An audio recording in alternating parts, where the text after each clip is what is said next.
애기 바위. 지금은 분계선 이북에 있어 가볼 수가 없지만 평안북도 강계에 노람동이라는 마을이 있는데 거기에 애기 바위라는 바위가 있다. 여인이 어린애를 업고 서 있는 것 같이 생긴 이 바위는 그 모양이 묘할 뿐만 아니라 그 바위가 지니고 있는 전설은 널리 알려져 지금도 많은 사람의 입에 오르내리고 있는 것이다. 옛날이다. 아주 옛날 이 노람동이란 마을에 한 부자가 살고 있었는데 어찌나 인색한 자였든지 온 마을 사람들은 구두쇠라고 손가락질 하는 것이었다. 이웃에서 굶는 사람이 생겨도 쌀 한 대 나누어 먹는 일이 없었고 거지나 동냥뱅이가 와도 동냥은커녕 되려 때려 쫓지 않으면 쪽박이라도 부셔버리는 인색하고 심술궂은 사람이었다. 그런데 어느 날 이 부잣집 대문 앞에 중이 와서 목탁을 두드리며 나무아미타불 관세음보살 나무아미타불 관세음보살 하고 연부를 외기 시작했다. 한참 서서 연부를 하여도 안에서는 누구 한 사람 얼씬도 하지 않는 것이었다.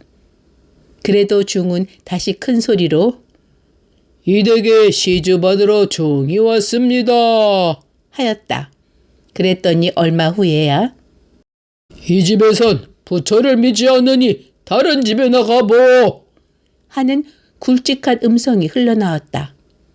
그러나 중은 못 들은 척 여전히 목탁을 두드리며 연부를 외웠다. 그랬더니 조금 있다가 다른 집에 가보라는데 왜 이렇게 시끄럽게 야단이야?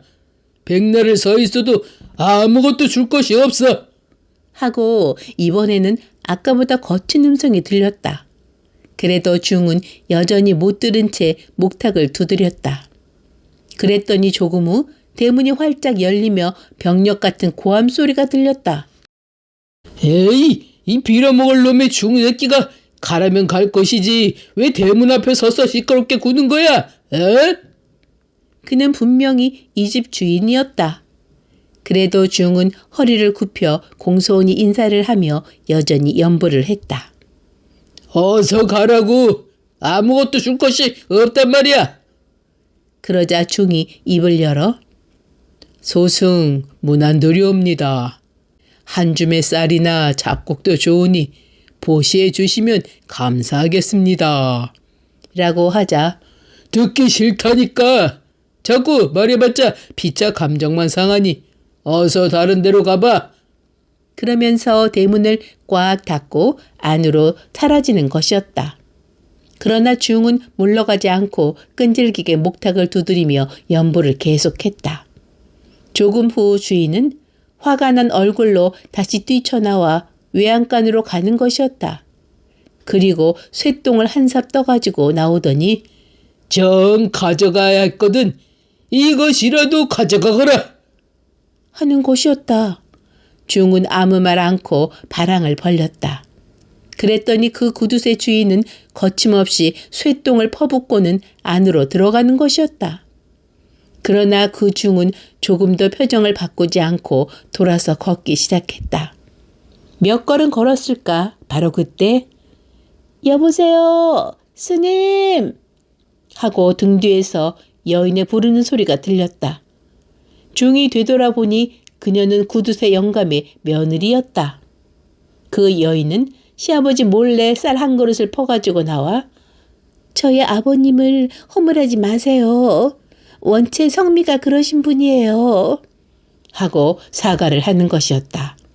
중은 그 착한 마음씨에 감동하여 고맙다 치사를 하고 돌아서려다가 다시 그 여인에게 향하여 한 가지 알려드릴 말씀이 있습니다. 무슨 말씀인지 얘기하세요. 내일 오정 때가 되면 대게뜰에서 물이 나올 것입니다. 그러면 아무에게도 알리지 말고 입을 다문 채 당신 혼자만 뒷산으로 피신하십시오. 뒤에서 어떠한 아우성이 들리더라도 돌아볼 생각 말고 뒷산으로 올라만 가면 화를 면할 것입니다. 부디 소승의 말을 명심하십시오. 이렇게 말한 중은 어디로인지 자취를 감추고 말았다. 그 여인은 너무나 뜻밖의 말에 반신반의했으나 도무지 마음이 놓이질 않았다. 그래서 밤에 남편에게 이야기를 할까 하고 망설였으나 중이 아무에게도 말하면 안 된다고 했기에 그대로 참고 입을 열지 않았다. 그 이튿날이다. 정오 때가 다가오자 그 여인의 마음은 더욱 불안해졌다.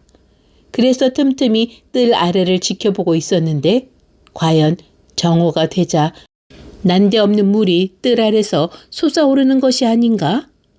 여인은 크게 놀래어 빨리 방 안으로 뛰어들어가 잠자고 있던 어린애를 업고 뒷산을 향해 달려갔다. 그런데 산 중턱도 채 못 갔을 때였다. 돌연 광풍이 불며 소낙비가 억수처럼 쏟아지는 것이었다. 그러나 그 여인은 열심히 산 꼭대기를 향해 올랐다. 그런데 어찌된 일인지 그녀의 뒤에서 큰 홍수 소리가 들렸다. 다만 그 여인은 종이 일러주던 말을 잊고 뒤를 돌아보고 말았다. 그때 그녀의 눈에는 놀라운 광경이 벌어지고 있었다. 어느새 자기 집은 홍수에 잠겨 그 흔적조차 찾아볼 수가 없었다. 너무나 놀란 그 여인은 으악하고 소리를 질렀다. 그러자 이게 어찌된 일인가? 소리를 지르자마자 그 여인은 서 있는 그대로 어린애를 업은 채 돌로 화해버리는 것이 아닌가?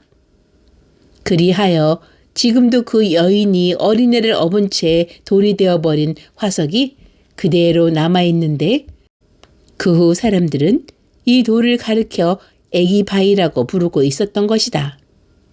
그리고 지금도 장마가 지든가 날이 흐려 음침한 날씨엔 그녀의 집체가 변하여 웅덩이가 된 못에서는 가장찐 물이 떠오른다고 한다.